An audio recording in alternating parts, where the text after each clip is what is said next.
नमस्कार साथियों, मैं विकास। वेलकम है आपका मास्टर ऑफ सोशल वर्क के फुल कोर्स सीरीज लेक्चर 4 में।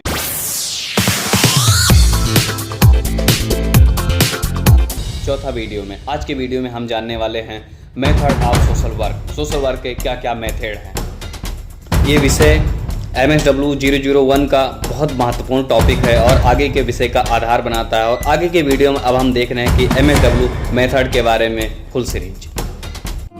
सोशल वर्क सिर्फ दया या दान का काम नहीं है दोस्तों, यह एक प्रोफेशनल, एक वैज्ञानिक विषय है।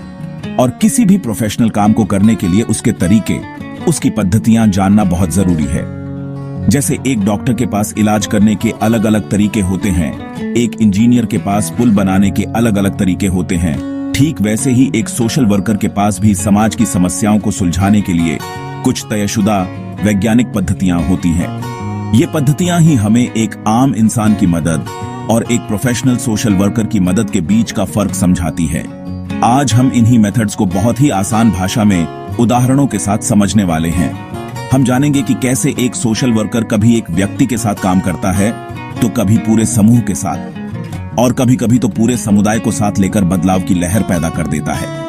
इस वीडियो के अंत तक आप सोशल वर्क के इन 6 औजारों को अच्छी तरह समझ जाएंगे, जो आपके एग्जाम के लिए तो जरूरी है ही, बल्कि एक सफल सोशल वर्कर बनने की आपकी यात्रा का पहला और सबसे महत्वपूर्ण कदम भी है।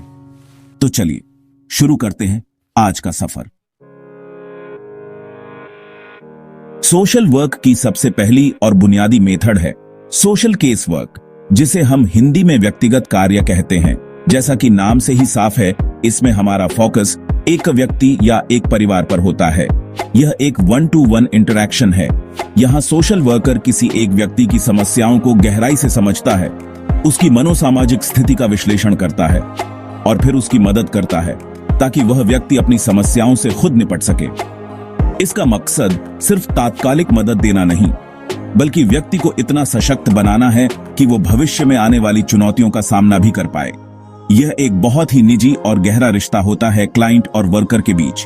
कल्पना कीजिए, एक महिला है जिसके पति का देहांत हो गया है। वह अकेली है, उसके छोटे बच्चे हैं और उसे नहीं पता कि घर कैसे चलेगा, बच्चों की पढ़ाई कैसे होगी। अब एक social worker case work method का इस्तेमाल करते हुए सबसे पहले उस महिला से मिलेगा, उससे बातचीत करके एक विश्वास का रिश्ता बनाएगा। वो उसकी भावनाओं को समझेगा, उसकी जरूरतों को सूचीबद्ध करेगा।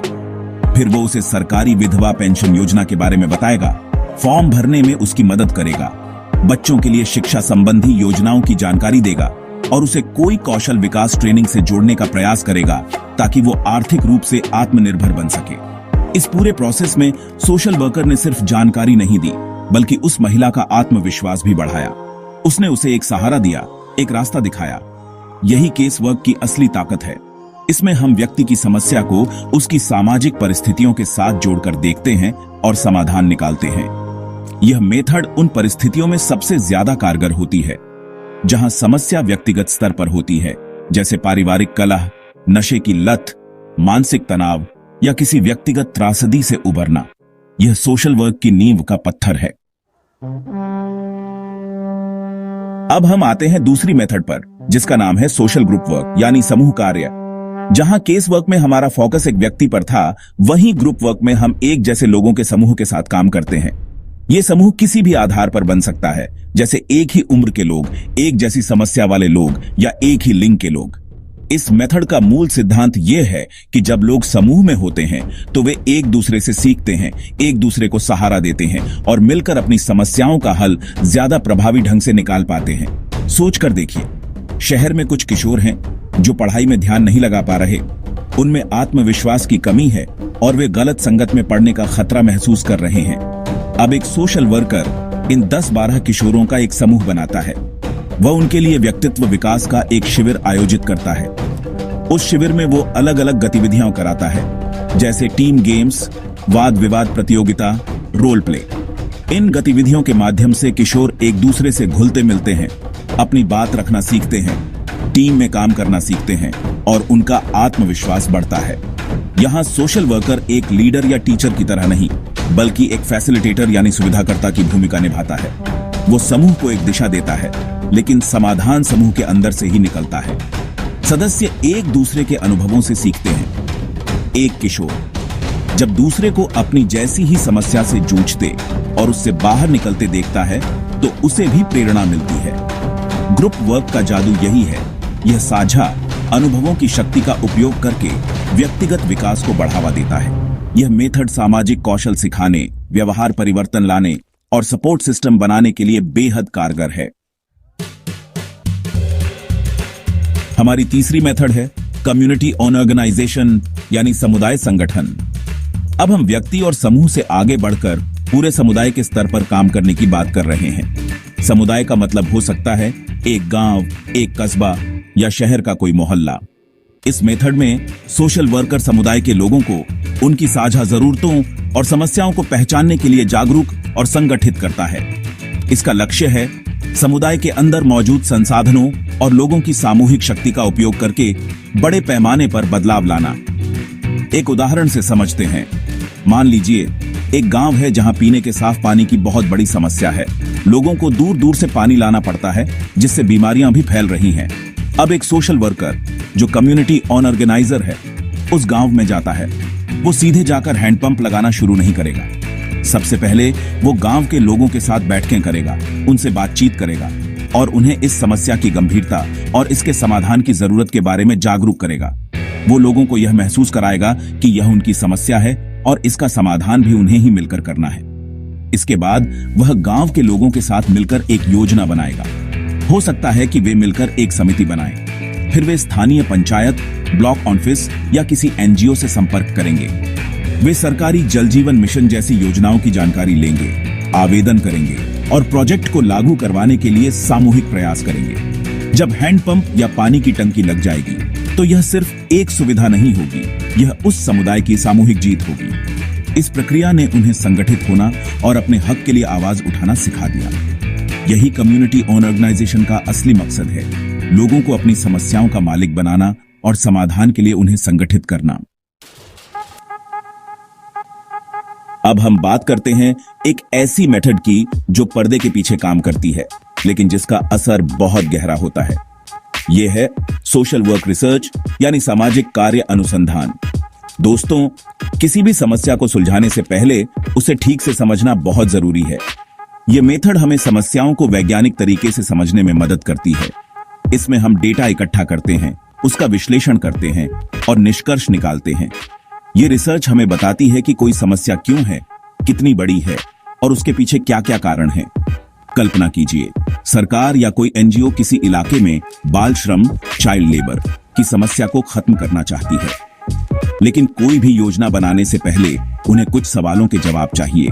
इस इलाके में कितने बच्चे बाल श्रम कर रहे हैं, वे किस उम्र के हैं, वे किस तरह के कामों में लगे हैं, उनके परिवार की आर्थिक स्थिति कैसी है, वे स्कूल क्यों नहीं जा पा रहे हैं।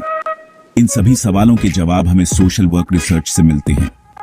एक सोशल वर्कर या रिसर्चर एक टीम बनाकर उस इलाके में सर्वे करेगा, बच्चों और उनके माता पिता से इंटरव्यू लेगा और आंकड़े इकट्ठा करेगा।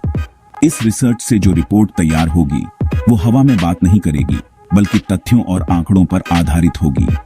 इस रिपोर्ट के आधार पर ही एक प्रभावी नीति या कार्यक्रम बनाया जा सकता है।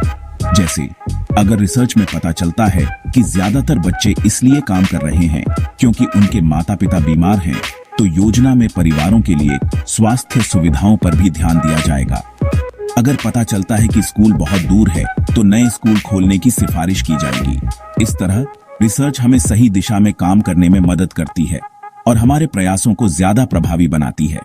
ये नीतियों को प्रभावित करने और बड़े पैमाने पर बदलाव लाने का एक शक्तिशाली औजार है। हमारी पांचवी मेथड है सोशल एक्शन यानी सामाजिक कार्रवाई। यह मेथड तब इस्तेमाल होती है जब समस्या किसी व्यक्ति या समूह की नहीं, बल्कि किसी अन्यायपूर्ण नीति, अनजस्ट पॉलिसी, कानून या सामाजिक व्यवस्था की वजह से पैदा हो रही हो। जब बातचीत, निवेदन और छोटे मोटे प्रयासों से काम नहीं बनता, तब बड़े पैमाने पर बदलाव लाने के लिए सामूहिक कार्रवाई का सहारा लिया जाता है। इसका उद्देश्य मौजूदा व्यवस्था में सुधार करना या उसे पूरी तरह से बदलना होता है, ताकि न्याय स्थापित हो सके। सोशल एक्शन एक तरह का संगठित और शांतिपूर्ण आंदोलन है। इसका एक क्लासिक उदाहरण है right to information right to information यानी सूचना का अधिकार आंदोलन। कई समाज सेवियों और नागरिकों ने महसूस किया कि सरकारी कामों में पारदर्शिता की कमी है, जिससे भ्रष्टाचार बढ़ता है। उन्होंने पहले छोटे स्तर पर प्रयास किए, लेकिन जब व्यवस्था नहीं बदली तो उन्होंने सोशल एक्शन का रास्ता अपनाया।